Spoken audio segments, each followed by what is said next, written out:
ஏ all நான் தான் லினி. நீங்கள் இப்போ தான் ஃபஸ்ட் டைம் என்னோட சேனல் பார்க்குறீங்கன்னா எல்லாருக்கும் வணக்கம்.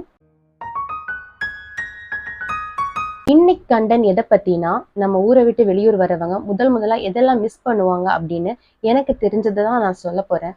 என்னங்க இதெல்லாம் ஒரு கண்டென்ட் அப்படின்னு நீங்கள் நினச்சிங்கன்னா இந்த வீடியோ எண்டு வரைக்கும் பாருங்கள். நான் ஏன் இதை கண்டென்ட்டாக எடுத்தேன்னு உங்களுக்கு கண்டிப்பாக அப்போ புரியும்.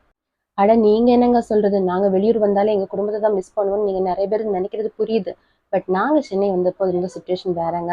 நான் எங்கள் அப்பா கிட்டேருந்து சேஃப் ஆகணும், முன்ன பின்ன தெரியாத இடத்துல தனியாக ஒரு வீடு வாடகைக்கு எடுத்து அதில் நாங்கள் பத்திரமா சேஃபாக இருக்கணும்னு யோசிச்சனால எங்கள் ஃபேமிலியை மிஸ் பண்ணுறது அந்த கொஞ்ச நாளைக்கு எங்களுக்கு யோசிக்க தோணலை. யோசிக்க சுச்சுவேஷனில் நாங்கள் இல்லை.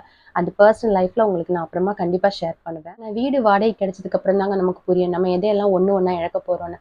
அதில் முதல் விஷயம் குடி தண்ணி. நம்ம ஊரை மாதிரி பைப்பில் வர கிணத்து தண்ணி இங்கே கொதிக்க வச்செல்லாம் குடிக்க முடியாது. இங்கே பைப்பில் வரதே உப்பு தண்ணி தான். சமைக்கணும்னா லாரியில் வர்ற தண்ணி எடுக்கணும், இல்லைனா கேன் தண்ணி எடுக்கணும், இல்லைனா வீட்டில் பியூரிஃபையர் மாட்டணும். அவங்கவுங்க ஃபேமிலியால் எது முடியுமோ அதை தான் இங்கே பண்ணுவாங்க. லாரி முன்னாடி 2010 எல்லாம் 5 ரூபா, ஒரு குடம் தண்ணி 5 ரூபா, இப்போ 12 ரூபா வரைக்கும் வாங்குறாங்க. அப்படிதான் இங்கே தண்ணி குடி தண்ணி எல்லார் வீட்லேயுமே அப்படி தான் ப்ரிப்பேர் பண்ணுவாங்க.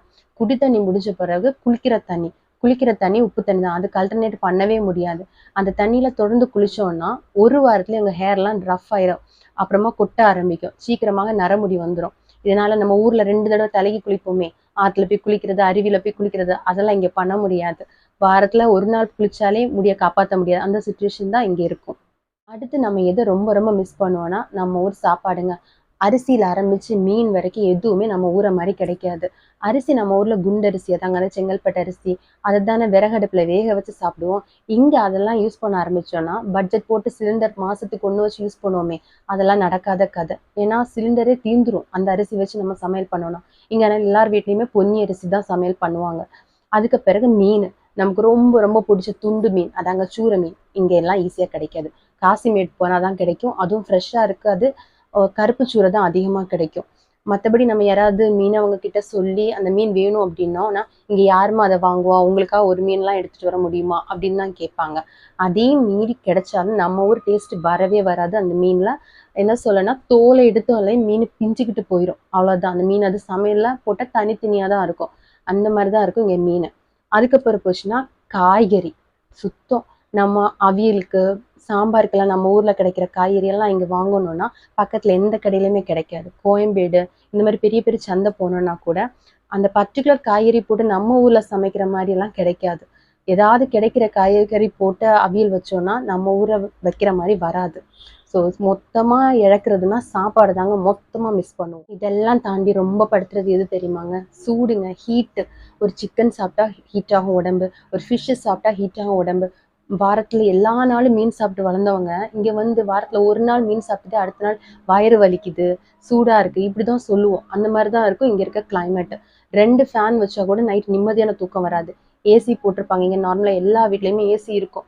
ஏசி போட்டால் நிம்மதியாக தூங்கலாம். ஆனால் நம்ம ஊரை மாதிரி இயற்கையான காற்றெல்லாம் இங்கே சுவாசிச்சு தூங்க முடியாது. லாஸ்ட்டாக நான் ரொம்ப மிஸ் பண்ணுறது நம்ம ஊரில் பெய்கிற மழையை தாங்க. இங்கேயும் மழை பெய்யும். மழை பெஞ்சு ரோடு ஃபுல்லாக தண்ணி நின்றுச்சுன்னா அந்த தண்ணியை பார்த்தா நமக்கு கொமட்டிக்கிட்டு தான் வரும். ஏன்னா அந்த தண்ணியில் சாக்கடையும் சேர்ந்து தான் நிற்கும். அது தண்ணி வத்துற வரைக்கும் வெளியே போகாமல் இருக்கவும் முடியாது. வெளியே போனால் அதில் கால் பட்டு நடந்து தான் நம்ம போகிற சுச்சுவேஷனில் தான் இருப்போம். ஆனால் நம்ம ஊரில் அப்படி இருக்காது. எத்தனை நாள் மழை பெஞ்சாலும் மழை தண்ணி நீட்டாக தான் இருக்கும். சகதி இருக்குமே தவிர சாக்கடை இருக்காது.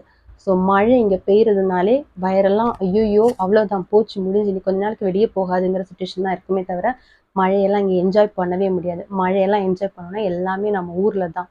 ஸோ இதெல்லாம் ஏற்றுக்கிட்டு வாழ்கிற வாழ்க்கையை சந்தோஷமாக வாழ்கிறது நம்ம கையில் தான் இருக்க மக்களே.